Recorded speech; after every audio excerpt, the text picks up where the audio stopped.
여러분 안녕하세요. 국민의 소리 이광희 TV의 이광희입니다. 지난번 방송에서 저는 박정희가 한국 경제 양극화의 원흉이고 박정희 때문에 우리가 이 정도밖에 못 산다고 말씀드렸는데 당시 많은 사람들이 이에 반발했습니다. 그런데 세계적인 석학께서 제 주장을 뒷받침하고 있다는 것을 알았습니다. 그분은 바로 하버드 정치학과 교수이신 제임스 A. 로빈슨 교수로서 작년에 노벨 경제학상을 공동 수상한 바 있습니다. 로빈슨 교수는 최근 세계 지식포럼 2025에 참석하기 위해 한국에 와서 광복 80주년 기념 특별 강연을 했는데 여기에서 한국 경제의 눈부신 도약을 언급하면서 이것은 박정희 정권의 독재에서 벗어났기 때문에 가능했던 것이라고 말했습니다. 오늘은 로빈슨 교수의 논지에 따라 박정희 정권을 평가해 보겠습니다.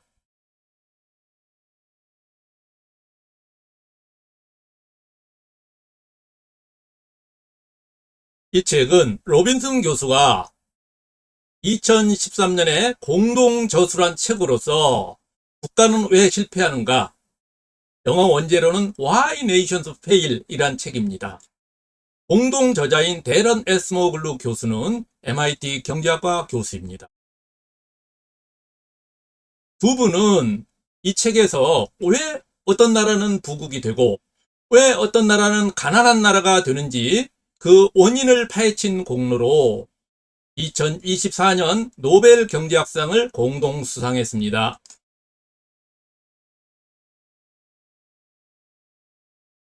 국가는 왜 실패하는가의 핵심 논지는 다음과 같습니다. 부자 나라와 가난한 나라가 되는 것에는 일정한 법칙이 있다는 겁니다. 그래서 그 공식에는 부자 나라가 되는 것, 즉 부국이 되는 건 포용적 정치제도가 포용적 경제제도를 낳고 이것이 부국을 만든다는 겁니다. 가난한 나라, 빈국은 착취적 정치제도가 있고 착취적 경제제도가 있으며 이것이 빈국을 만든다는 겁니다. 또 이것과는 약간 다른 것일지 모르지만 일시적 부국도 있다는 겁니다. 일시적 부국은 착취적 정치제도를 가지고 있어서 착취적 경제제도를 보유하고 있지만 이것이 바로 빈국이 되지 않고 일시적 부국이 됐다가 결국에는 이게 오래가지 못하고 빈국이 된다는 겁니다. 그래서 이 책의 내용 핵심 논지는 이렇게 부국, 빈국, 일시적 부국에는 일정한 공식이 있다는 겁니다. 자, 여기에서 부국과 빈국은 잘 알겠는데 일시적 부국은 좀 의아하신 분들이 있을 거예요. 그래서 일시적 부국에 대해서 좀 더 알아보도록 하겠습니다. 착취적 정치 제도에서도 경제 성장이 가능한 이유가 있다는 겁니다. 착취적 정치 제도라는 건 독재 정치를 말하는 거죠. 독재 정치에서도 경제 성장이 가능한 이유는 집권층은 더 많은 자원을 착취하기 위해 최대한 높은 성장을 장려한다는 겁니다. 그래서 비록 착취적 정치제도, 착취적 경제제도지만 어느 정도 높은 성장이 일시적으로는 가능하다는 거예요. 그러나 이것은 지속 가능하지 않다는 겁니다. 지속 가능하지 않은 이유는 첫째, 지속적 성장은 혁신이 필요하다는 겁니다. 혁신이라는 건 창조적 파괴를 수반하죠. 창조적 파괴는 옛 것을 새 것으로 갈아치우는 것을 의미합니다. 이것은 비록 경제적인 것만 의미하는 게 아니고 정치 권력에도 해당이 됩니다. 낡은 정치를 새 정치로 갈아치우는 것도 혁신이 되는 거죠. 그래서 집권층은 이를 두려워해서 혁신을 거부한다는 겁니다. 그래서 지속 가능하지 않다는 거예요. 두 번째는 정치 불안을 초래합니다. 착취적 제도, 즉 독재 정치 하에 정치 권력을 탐내는 세력이 많다는 겁니다. 그래서 수많은 집단과 개인이 권력 투쟁에 돌입하기 때문에 정치적 불안을 초래할 수밖에 없다는 겁니다. 한국에서 박정희 정권 때 일시적 경제 성장 이런 걸 생각하면 딱 여기에 맞는 겁니다. 독재 정치, 유신 독재 체제 하에서도 경제 성장이 어느 정도는 가능했죠. 그러나 지속 가능하지 않은 거예요, 이거는. 왜냐하면 첫 번째, 두 번째 원인 때문에 그렇습니다. 혁신이 필요한데 독재 정치의 집권층은 이를 필요로 하지 않죠. 그래서 혁신을 거부하는 거죠. 그 다음에 여기서 또 이 정권만 장악하면 모든 것을 다 얻을 수 있다고 생각하기 때문에 이 정치 권력을 탐내는 세력이 엄청나게 많은 거예요. 그래서 박정희 정권이 무너진 뒤에도 전두환 정권의 신군부가 수많은 피를 흘리면서 이 정치 권력을 장악했지 않습니까? 그러면서 정치 불안을 초래했고요. 그래서 이것이 지속 가능하지 않은 이유는 1번과 2번. 바로 딱 한국 사회의 박정희 정권에 딱 들어만든 거예요. 자, 이것은 한국의 경제 성장률 추이를 나타낸 건데요. 1961년부터 2024년까지 성장률 추이를 나타낸 겁니다. 자, 여기를 잘 보시지만 1961년부터 1972년까지는 계속 지속적인 고속 성장을 해왔어요. 그런데 1973년부터는 지속적으로 내리막길을 걷고 있습니다. 1960년 장면 정권이 들어서서 경제개발 5개년 계획을 세웠고 그때 수립한 경제개발 계획을 박정희 정권이 쿠데타로 등장해서도 어느 정도 그거를 유지를 했습니다. 하다가 1973년에 들었으면 유신독재를 본격적으로 실시하면서 그걸 폐지하고 중화공업 육성 정책으로 바꿨어요. 이거는 바로 착취적 정치제도가 착취적 경제제도로 만든 거예요. 중화공업 육성 정책이라는 착취적 경제정책 때문에 성장률은 여기서부터 정점을 찍고 내리막길을 걸었습니다. 물론 그래도 어느 정도 성장은 됐죠. 성장률 자체가 둔화된 거죠. 성장률 자체가. 그래서 어느 정도 성장은 됐지만 그때 형성된 그 아주 기조가 계속 진행이 돼서 결국 IMF 외환위기를 맞았고 그 이후로도 이 경제 성장을 회복하지 못하고 계속 내리막길을 걷고 있습니다. 그래서 착취적 정치제도가 착취적 경제제도를 만들고 그것이 결국은 일시적인 성장은 유발할 수 있지만 지속되지 못한다는 것이 이 그래프가 명확하게 나타내고 있습니다.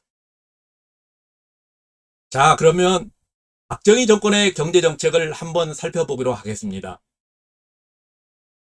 이에 대한 자세한 영상은 제가 몇 주 전에 만든 적이 있는데 이곳 상단에 올려놓은 영상을 참고하시기 바랍니다.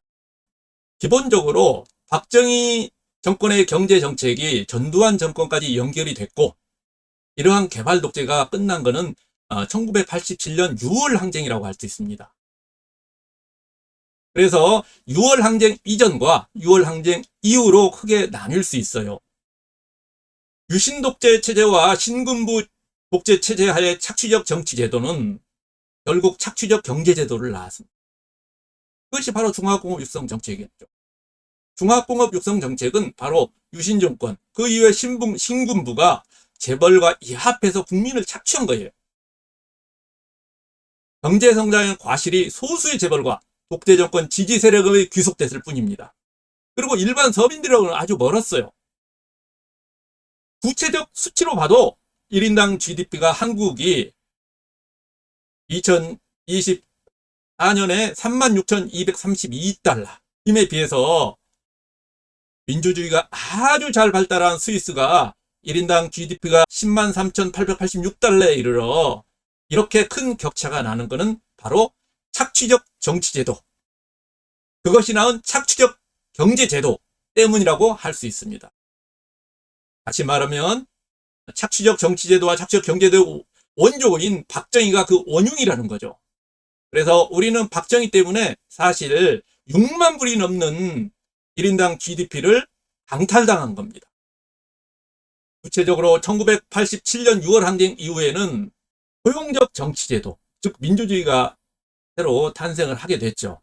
이거는 포용적 경제제도를 낳았죠. 중화공업 육성 정책을 폐지를 했으니까요. 그래서 1980년대 후반 이후 경제성장은 과실이 전체 국민에게 돌아갔습니다. 1980년대 후반 3조 호황이 전체 국민에게 돌아가서 어느 정도 부를 누릴 수가 있었죠. 그렇지만 착취적 경제제도인 중화공업 육성 정책의 부작용이 너무 커서 1998년 IMF 외환위기를 초래한 거죠. 1980년대 들어서는 한국의 착취적인 정치제도 역시 포용적인 정치제도로 변모합니다. 정치 권력을 장악한 이들이 그 권력을 이용해 경쟁을 제한하고 독점하려 할 때마다 저항하며 거리로 나선 시민들의 힘 덕분이었습니다. 민주화를 향한 시민들의 강력한 의지로 한국은 경제적 성공을 넘어 정치적 포용사회로까지 나아갈 수 있었습니다. 실제로 한국의 민주적 선거지수는 1980년 후반 민주화와 함께 크게 향상되기 시작했습니다. 포용적 정치제도로의 전환은 한국 경제의 빠른 성장으로 이어졌습니다. 이것이 한국의 로빈슨 교수가 주목한 이유입니다. In fact, if you look at that data I showed you on innovation, on patenting, for example, that rockets up not during President Park's period, but after President Park leaves power. So for me, what I see all this innovation in Korea today would be sort of unimaginable under the military. That's something that political inclusion has brought to this country. 자, 박정희 정권의 착취적 정치 경제 제도 부작용 때문에 향후 과제는 만만치 않습니다. 현재 나는 심각한 문제점은 우리나라 양극화가 엄청나게 심각하다는 거예요. 그래서 구체적으로는 기업 양극화, 소득 양극화, 자산 양극화, 세대 양극화, 정규직과 비정규직의 양극화, 서울과 지방 간의 양극화, 청년 실업, 취저 출생률들, 온갖 문제점이 바로 이런 착취적 정치경제 제도의 부작용이라는 겁니다. 그러면 현재 이 상태로 돼 있는데 이걸 어떻게 해결해야 되겠습니까? 해결 방안을 보면 바로 혁신경제와 균형경제를 같이 구현하는 겁니다. 구체적인 방안으로는 중소벤처기업을 지방에 육성하면 됩니다. 서울이 아닌 지방에 육성하는 게 중요하겠죠. 그래야 지방 소멸을 막을 수 있겠죠. 그래서 균형경제가 실현될 겁니다. 이것은 지난번 정부에서 발표한 국정운영 5개년 계획과 그다음에 새정부 경제성장 전략의 충실한 실행을 통해서 이루어질 걸로 보입니다. 오늘은 포용적 정치제도와 경제제도가 경제성장에서 얼마나 중요한지 살펴봤습니다. 이제 박정희 정권의 착취적 제도의 유산인 극심한 양극화를 해결해야 합니다. 이것이 아무리 힘들고 험난하더라도 이를 해결해야 한국의 민주주의를 지킬 수 있고 지속적 경제 성장을 이룰 수 있습니다. 국민의 소리 이광희 TV 이제 마칠 시간입니다. 다음 시간에 또 뵙겠습니다. 감사합니다.